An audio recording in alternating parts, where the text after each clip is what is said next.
Hi, my name is Dina Ellis Rochkind, and I'm with Paul Hastings, and I do both lobbying work as well as legal work. But I'm loving this, by the way, because I'm in charge of 4 guys right now. So for the next 45 minutes, a little bit about me. I spent most of my years on Capitol Hill on House Financial Services and the Senate Banking Committee, and was involved with almost every major law that passed in the financial services sector over the last 20 years. But most notably, I was the lead drafter in the Senate of the Jobs Act, which is very related to this area since most STOs or ICOs or whatever you want to call them are really private placements using the exemptions of the Jobs Act.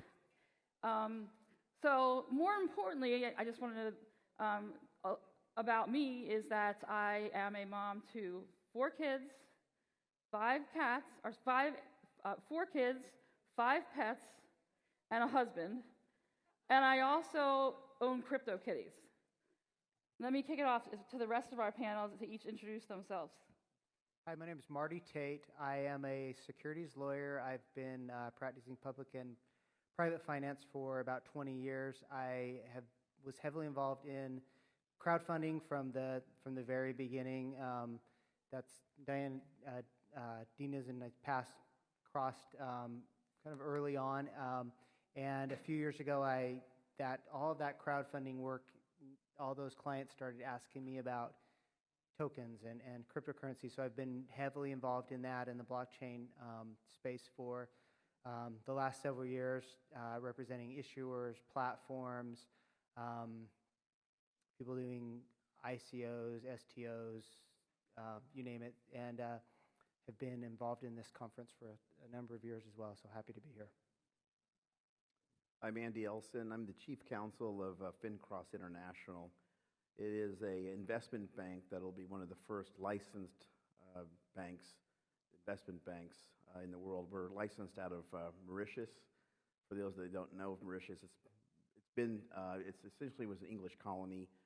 It's common law. There's a number. It's a banking institution, just like you would think the Cayman and BVI is. It's really that type of place for that banking institution, offshore government that facilitates India and Asia. So I got involved because I've been a general counsel for a number of companies and ran a number of new regimes when it came to regulatory changes within an industry. So I focus all my time and effort trying to understand how we navigate all the different regulations around the world, obviously including the United States. So I really come from the telecommunications industry, where I was head of regulatory for AT&T Broadband and a number of other telecom companies such as Adelphia and others. So that's my background. My name is Steve Baum, principal at Friedman LLP. Friedman is a full-service accounting and advisory firm. We specialize in digital currency and blockchain technology companies. I've been working in this space since 2015. We deal with a variety of different companies in the audit function, tax function, as well as corporate governance, from broker-dealers to funds to token, companies doing token generation events, as well as exchanges. Prior to getting into crypto, I did a lot of emerging technology companies, specializing in capital raises, IPOs, reverse mergers, and such. Happy to be here. My name is Alon. I'm the CEO of Blocks. Blocks is a crypto asset tracking and management platform. We basically build the back office for crypto companies, service providers who do anything to do with crypto, enable them to do reporting, auditing, reconciliation, tracking, and all of those things you need for your day-to-day operations. Before that, I've been in the crypto space since 2013. I'm a developer. This is how I got my start. Contributed code to Bitcoin, to Ethereum, developed my own wallet along the way, and co-founded with a really good friend of mine 2 years ago, Blocks. So tell me a little bit of each of you about what are the biggest legal and regulatory hurdles that you're facing? And I know each of you might be a little bit different, so whoever wants to start can go first. I'll butt the bullet. That's a huge question. I mean, I think that uncertainty is probably the biggest factor when it comes to anything which is regulation, all the way to legal, accounting, and so on. A lot of the things are just unknown. You're kind of walking in the dark and kind of making or trying to understand the rules as you go. Obviously, ICO companies have their share of issues and things. And all the way to taxation and accounting, and like, you're going to your accountant and say, well, I have a token, it's a staking token, and we have that in that scheme, and it's hard for everyone to understand how to treat those things. And so I think the biggest challenge is really, really like making sure that you cover all the bases. And by the way, even small crypto companies, I think, have much bigger operational kind of structure than traditional startups or traditional tech companies. Just because of that, they put a lot of more effort, resources, and money to make sure that they are covered. Yeah, I mean, I'll build off of that a little bit. As it relates to accounting, you look at accounting guidance now, and there is no, clear answer as it relates to how to account for digital assets, or, if you go out and you issue a token, where does that get classified on your balance sheet? So I think that, the unclear guidance from the PCAOB, AICPA in the accounting space, it's hard for companies to do the right thing right now. You could try, okay, how do I classify a digital asset? Is it a cash equivalent? Is it a financial instrument? Is it inventory? Is it an intangible asset? What are you actually doing, to get that and be in the right space that the PCAOB can accept it? So we've gone through a lot of struggles with the SEC and the PCAOB of just getting the right answer from them. And that's not an easy spot to be in, because you're using current guidance out there and just applying, the current guidance and using it as an analogy to the digital currency space. And as everybody here knows, it's not as simple as that. A lot of these things have unique characteristics. So if you're going and issuing a token, is that considered equity in your business? Is that considered revenue for your business? Is that considered a liability to give somebody something in the future? So those are all things that we've seen. Another big thing with the SEC is really around custody solutions and the ability to kind of gain what SOC reports. So, companies that need specific reports related to their controls and their control environment. So when companies are trading on an exchange like Coinbase, Bitfinex, or these exchanges who do not have these, certain compliance reports, as an auditor, it's very difficult to rely on that data and rely on that information, and the SEC says you cannot. So you need to be able to look through that data and be able to audit all the way down to that service provider.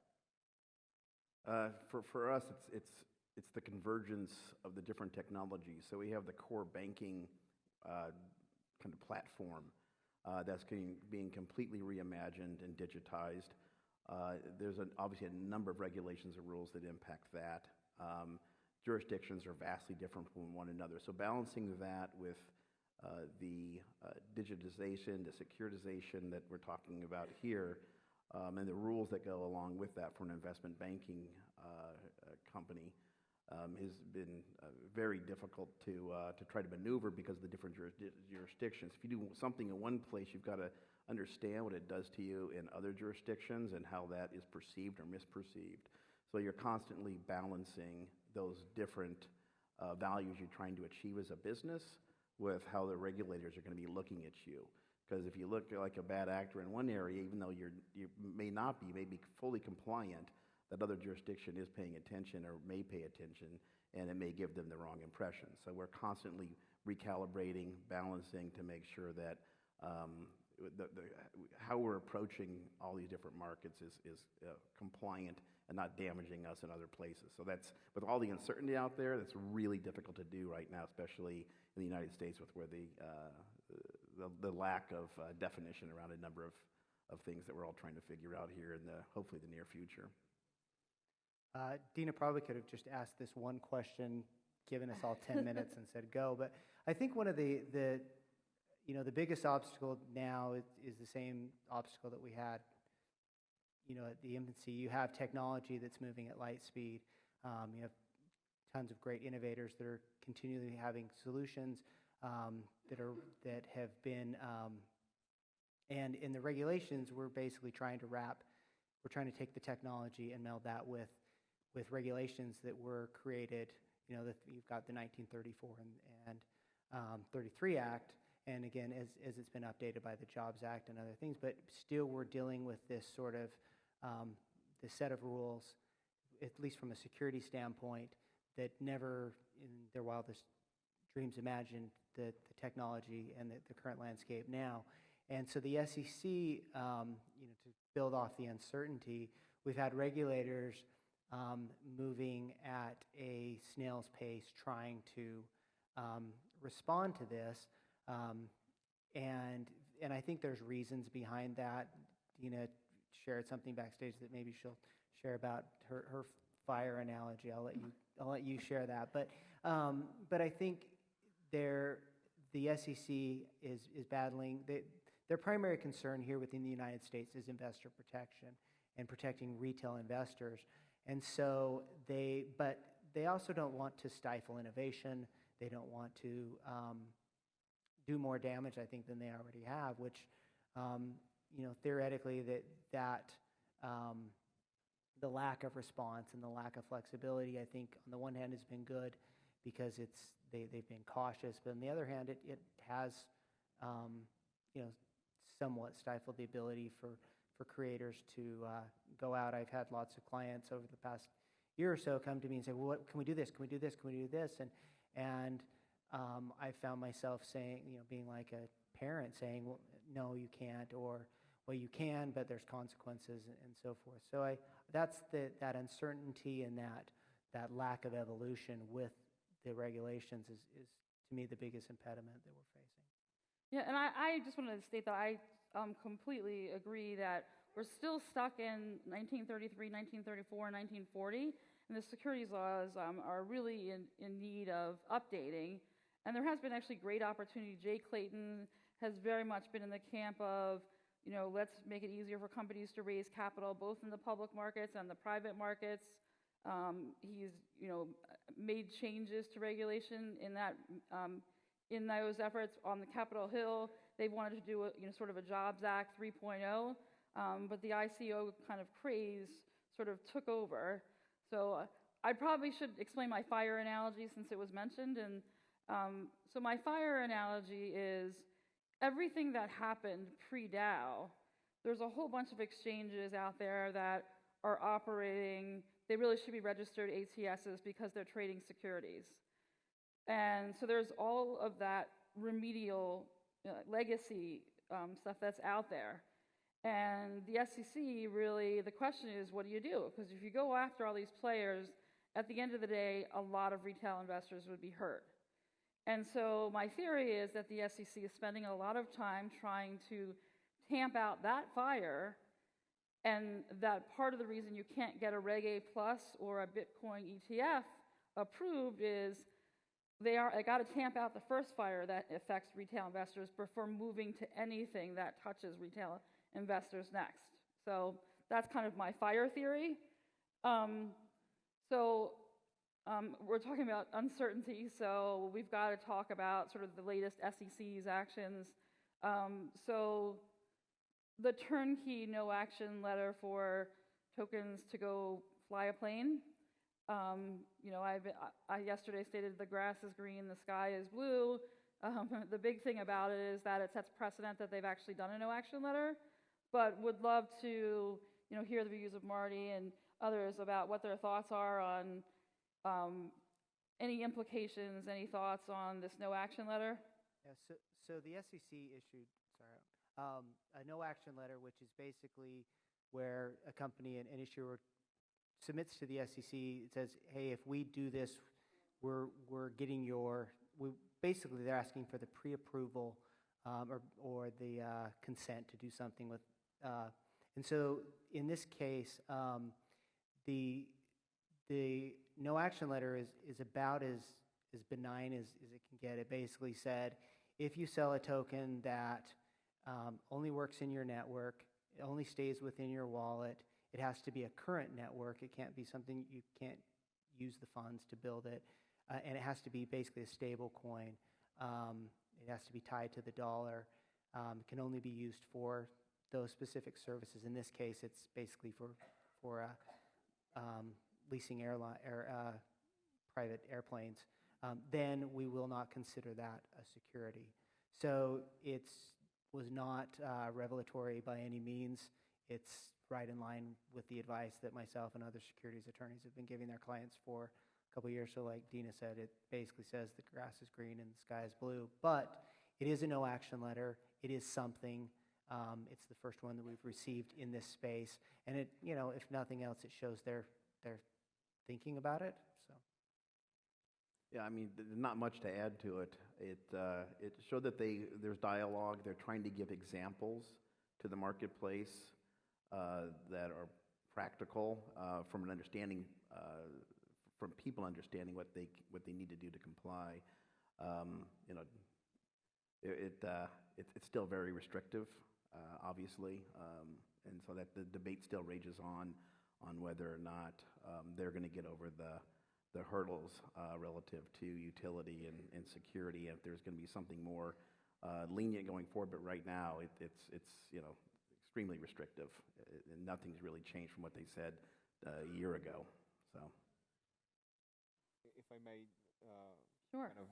I think that the letter from the SEC was very confusing, because up until this point, everyone was hoping that Ethereum is not going to be a security, right? I mean, that's kind of the implied for it, and everyone was waiting for the kind of official announcement. But then the SEC released the letter, which says basically that, first of all, you can't use the funds to develop anything, which obviously Ethereum did. You can't have the token actual transferable between anyone freely, which Ethereum does, which is like very confusing right now, because the only token I can think of that matches all of those parameters is none of the tokens that exist today, including Bitcoin, right? I mean, Bitcoin is freely transferable, which means it doesn't fit into the scheme, which is very confusing and kind of says, well, are you guys actually, do you want to have an industry here, or do you want to just block everything? A lot of people say, well, when you only have a hammer, everything is a nail, right? And I think that's a good example here. Hopefully, we'll see kind of more flexible kind of reactions from the SEC, but because I really think that once you say you can't use the funds for developing anything, it's worse than actually stealing them, because if you steal them, at least one person enjoys them. But if you can't do anything, you only need to lock them as a collateral for the token itself, then nobody enjoys anything. There's no developing happening, there's no progress happening. So it was very confusing, and I think a lot of people kind of said, well, wait a minute, it's something unclear here. What are you guys trying to signal? Are you trying to signal to be cautious? You're trying to signal to protect people, or are you trying to signal not to have an industry at all? And sort of like, and why did you need this no action letter in the first place? Exactly. Right. So let's move. So I think with the SEC, the no action letter and the framework as well, it's almost as if it's not a stall tactic in a sense, but it's almost as if they're trying to say, hey, here are the things you should be thinking about. We're not making a decision right now, but we're going to go ahead, especially with the framework, we're going to go ahead and give you some ideas of things that you should be thinking about, and not really make a black and white clear decision to allow people to continue to innovate and figure out what all this means and how they could actually apply it. So that's kind of, and again, I'm not a lawyer, so it's hard for me to read some of these things and understand exactly what they mean. But from my communications with the SEC through comment letter process, they'll just continue to ask the same questions over and over again until they could pick out one word or pick out one sentence that they don't understand completely. So to me, a lot of this was, hey, we're not really ready to make a real decision on this, so here are some of the things that we've thought about, so you should be thinking about this as well. They're really good at kicking the can down the road. I mean, that's been my experience over the last couple of years. Is the SEC trying to say to the world, we're looking for legislation instead of us proactively trying to figure out something? Well, that's a very interesting question, because I was going to say we should talk a little bit about the framework and sort of the framework and sort of the timing of some recent legislation that was introduced today. So the framework to me it does provide a plainer English read than the original Hinman speech, and it does say in the framework that a security can potentially morph into something else, and it says it pretty boldly. But again, I go back to my fire analogy. Are they saying something can change into something else because they're just talking about the legacy issues that they've got to deal with, so that they don't look like a bunch of investors, retail investors lost a lot of money? Or are they really talking about the notion that a security can turn into a good or a service? And if so, you would definitely need some kind of new disclosure regime, because I think I said this yesterday, I bought Ethereum 2 years ago, and I bought, wanted to take out my life savings just to get a feel for it, and I thought, do I have equity in the infrastructure, which is the largest out there, or do I have Ether? But the interesting thing is that the SEC put out this framework, but today, Congressman Davidson from Ohio and Congressman Soto from Florida put out, there was a bill introduced last Congress, the token taxonomy bill, which really tries to clarify when something's a security and when it's not a security. In terms of passage, it has good bipartisan support in the House, but will be difficult for moving forward. It's referred to a lot of committees. However, it is a strong signal to the SEC that, the framework and this no action letter are not enough, and we need more clarity. So I guess I want to sort of get everyone's thoughts on, we didn't talk as much about the framework. Does everyone, I haven't been in a lot of the panels, but is everyone familiar with when Dina references the framework? Last week, the SEC issued an 11-page document that basically outlines. It was staff Yeah. versus the actual commission itself. Yeah, and it's just guidance. It's not law. It's not regulation. But they issued this document that basically said, here are the things we're going to look at, and it really expanded upon things that have been previously said, as well as the Howey test, which you've heard a lot about over the last few years. People, I've had lots of clients call me and say, hey, this passes, or this doesn't pass into the Howey test, so I think we're good. But it expands on that, but does provide some additional guidance, a lot of examples of each, or kind of the level they'll go to when they're looking at the various aspects under the Howey test. There was some revelations in there about how it might start off as a security and then lose those attributes which make it a security, and at some point not be considered a security. There was additional guidance. Some of the things that I thought were interesting is it really focused upon current versus future network being built. So if it's current, that's good. If it's in the future, that makes it look more like a security. And they also focused a lot on the expectation of the purchaser. What does the purchaser expect when they're buying this? Are they buying as an investment? Are they buying it like a good or service? Those are just a few of the many things that it kind of goes into. Yeah, and I think the one other thing that they spoke a lot about was active participants. I was going to say they introduced this Yeah. new, and that's almost a new term, right? Right. Active participants, to go back to what Alon was saying about kind of, in some ways, clarity, in some ways, more confusion, right? Yeah, I think with that, it gets to, it starts to basically say anyone involved in these projects, anyone from the marketing team to the developers to the people that are third parties promoting this, they need to be doing this in a way that does not represent the company as appreciation of value or large profits in the future, which was interesting because it makes these companies that are issuing tokens have to be extremely careful about who they engage with and who they work with, and who kind of even is involved with their network. And you look at certain companies that have done ICOs in the past, and then you take a look at this framework and say, hey, has this triggered anything that you didn't think of before? And active participants, I think, is one of those things. Another thing that was interesting to me was the ability to have, even if it's a utility token, the ability to have that utility token available right now when you raise the money, as opposed to, okay, yeah, it'll be ready in 2 to 3 months, and then there'll be some utility. That was, something that I think a lot of companies have done. And oh yeah, it will be utility later. We're going to build this network. It's going to happen. But I think it was clear about, you can't just say that's going to happen later, because that is the perception that there'll be more value down the road.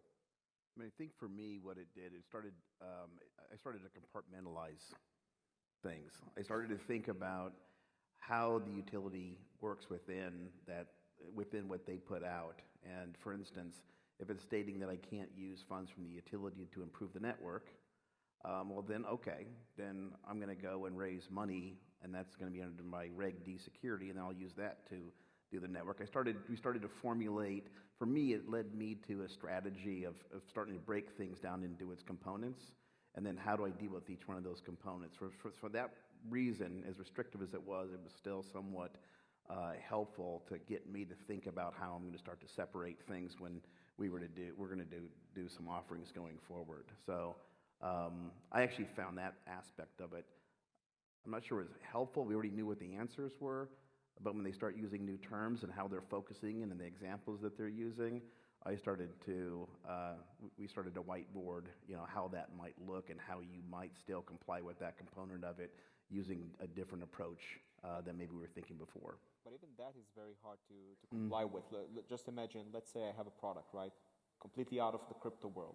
I now want to make it power it by the utility token, but then I need to sell the utility token. If it's like 100% utility token still, I need to sell it for someone because I'm giving services, and then the money I receive I can't really use because I'm not allowed to use the money, because there's no separation between an ICO or like a continuous selling of tokens just to use a product, right? So I can't use my revenue from selling the tokens, and also I can't transfer them to anyone because that's one of the rules. By the way, we haven't even talked about how decentralized is the network, because it used to be an argument, now it's not really an argument. So it's very confusing, because even if it's like 100% utility and everyone agrees it's utility, it still doesn't comply with whatever the SEC released last week.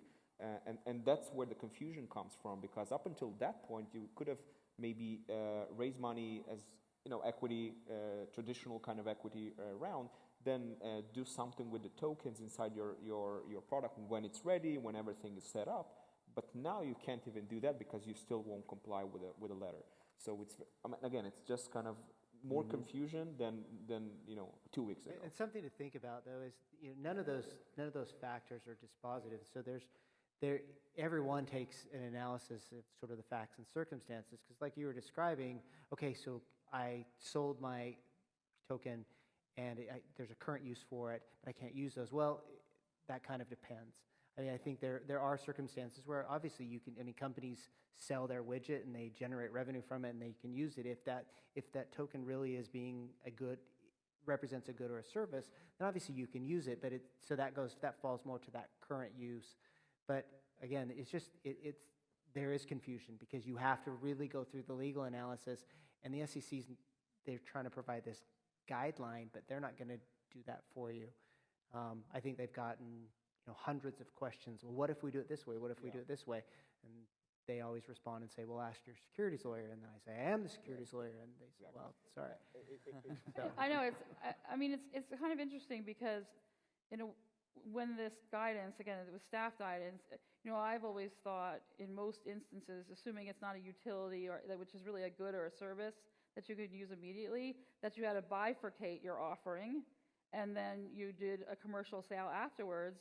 So I was a little bit surprised when the SEC's framework or the staff framework talks about the ability for something to change a security to change into something else. Let's move on to a comparison of what do folks think about, talk a little bit about what's going on the international front and your thoughts about what's going on internationally versus what's going on in the U.S. I know that's a long discussion itself. I probably should state before we even go down this row is I actually because I worked in Congress most of my career and I'm sort of a patriotic person, I am sort of the believer that it's not perfect, but the technology is moving so quickly and changing. And I have a friend that is working on, she has quantum resistant DLT, that, letting 1,000 flowers bloom, which is what the SEC is kind of doing while picking the weeds, is not a bad approach. We don't tend to hold hands with, the way the Europeans do. We don't usually hold hands with our industry. But I know that's not going to be the uniform view here, so I would love to hear your thoughts on what do you think about what's going on sort of in other countries versus the U.S.? Oh, go ahead. The UK, like literally three weeks ago, right, said the exact opposite. They said, well, the Howey test doesn't apply in our regulation. Most of the tokens we see are utilities. So, and then begs the question, I mean, there's two very big economies, and cross-border and blockchain is literally everything, right? I mean, there's no location for anything on the blockchain. It exists nowhere and everywhere. But still I think that a lot of people are looking towards the US as a force because even the Europeans are, let's tell the truth, are afraid to do stuff because at the end of the day, there will be consequences if the US is going the exact opposite way. And so there are other options. I mean, you have the UK, probably the biggest jurisdiction, but also, Malta, Gibraltar, and so on. But still, I think most of the people are looking towards the U.S. for clarity. I think, the UK has been interesting because they've been using, for instance, Mauritius as a bit of a test bed, pilot program. They're going, let's go ahead and look at the regulations in a smaller area before we go take on something more significant and figure this out. Behind the scenes in the discussions that we've had with different members of parliament and different ambassadors into these different countries is that them and also Asia is saying the same thing, that they look at what America's doing as an opportunity for them. They don't want to stifle innovation, and they're actually saying this, like, we think the United States might, this gives us a chance to jump into the fray here and probably maybe get a bit ahead. There's a big opportunity, and we really don't want to restrict the innovation, so we're taking a bit of a different approach to this. We're treating it a lot like the internet in its early days. It could have been highly regulated, and it was a bit of a hands-off approach, even in the U.S. So those discussions have been very interesting for us because of how they're approaching it and kind of how they're looking at the marketplace, and they think this, and they believe that this is a next big significant mover of the economy for a lot of these different countries. So it's a very different approach than what we're seeing here. One thing to think about is that a lot of when we saw sort of the ICO Spring and the gold rush that was about a year ago, a lot of that, I mean, I want to say a lot of it, all of it was basically done in an unregulated fashion. So you had a lot of jurisdictions that they weren't ahead of the U.S. They just didn't have that regulatory scheme. So somebody yesterday said, well, why is the U.S. so far behind some of these other smaller countries? And I said, well, they're not necessarily behind. Some of these other countries just don't have the regulations. But you do now have, and I agree with you, you have countries that maybe didn't have this as robust a securities framework as the U.S. come in and say, hey, this is a chance for us to come in and introduce really digital asset token or digital asset friendly legislation. One of the things you're seeing, though, is that's happening in some of those countries that before it was sort of wide open. Now they're trying to be proactive and create regulations, but that's also causing, with regulations comes the fallback because there are regulations.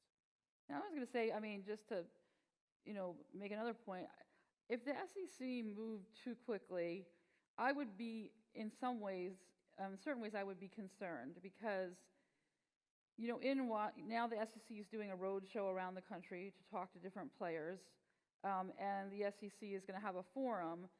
But in terms of the people, the largest companies, they're in the ears of the SEC.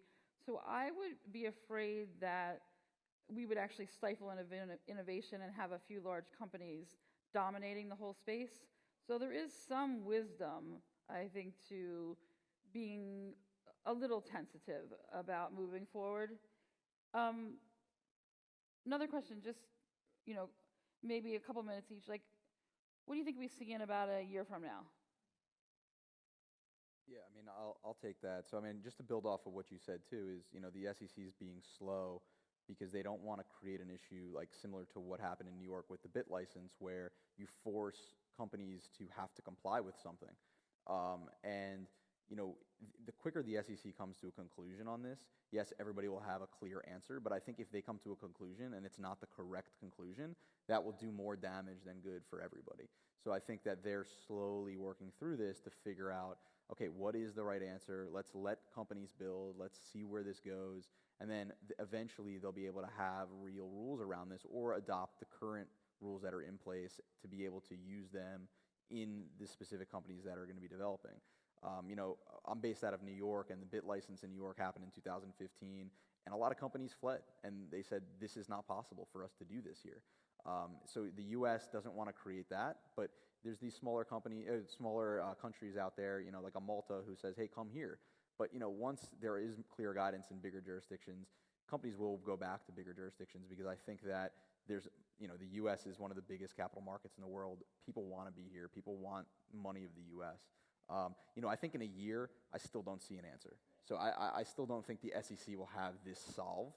I think that we'll continue to get things from them, guidance from them.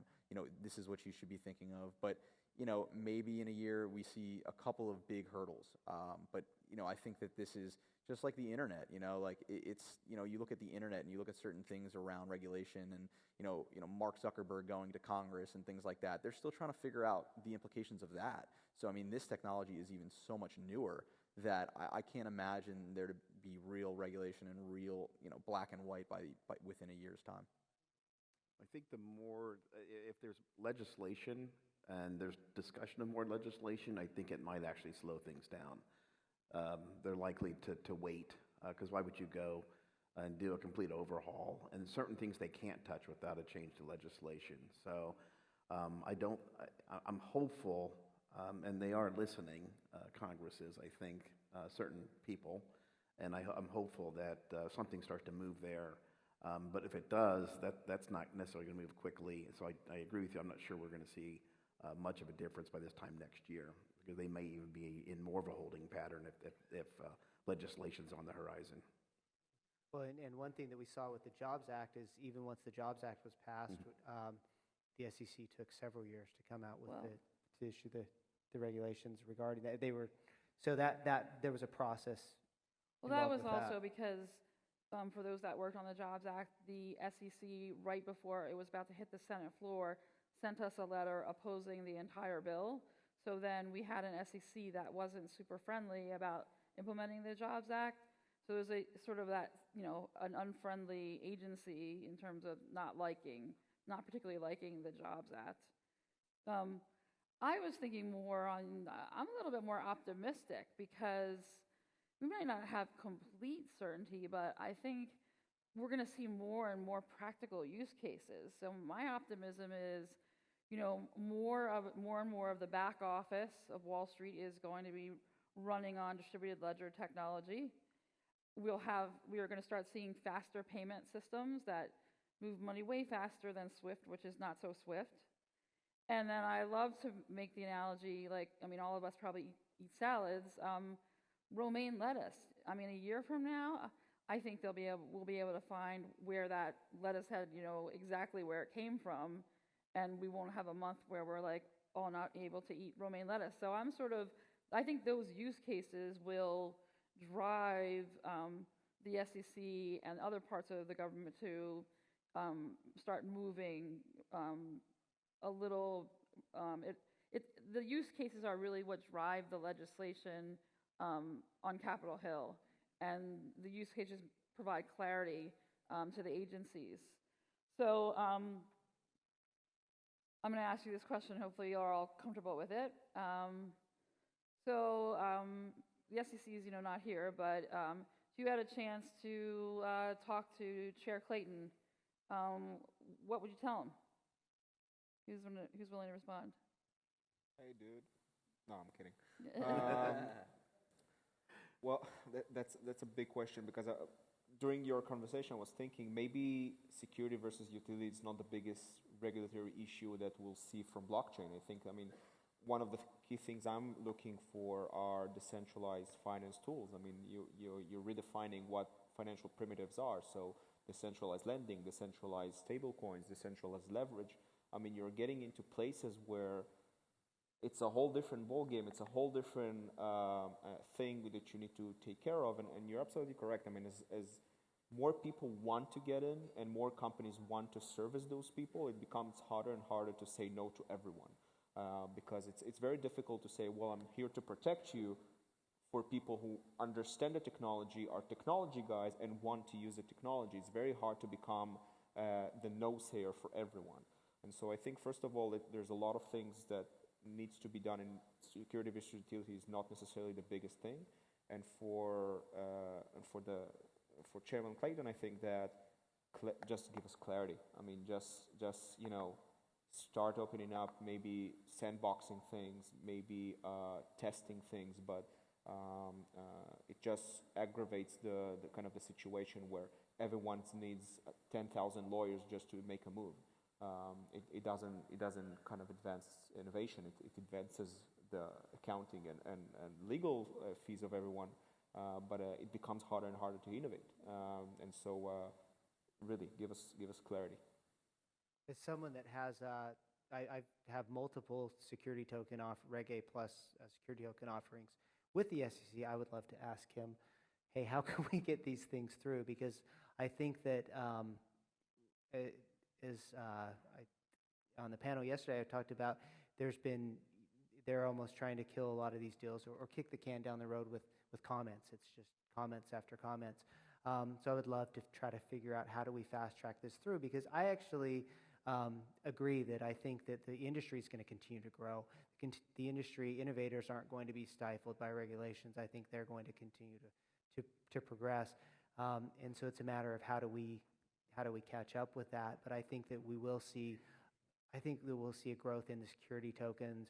I really continue to be optimistic about Reg A plus. I think it provides a great solution, and can be, once that sort of dam is broken, I think that will be, you'll have a real wave of those offerings going through. So. Anyone else? What would I say to him?